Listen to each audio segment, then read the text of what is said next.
So, hi friends! Ito yung niluto natin na musaa. So, kalahati na lang yung natira.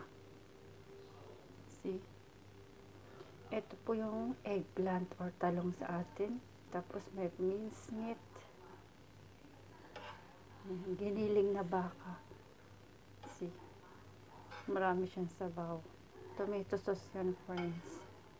Ayan o. So, pwede pa to bukas. Hanggang bukas namin na lunch. Para hindi na magluto. Alright? See? Tingnan niyo, friends. Look.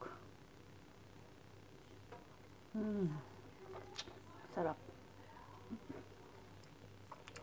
Kain.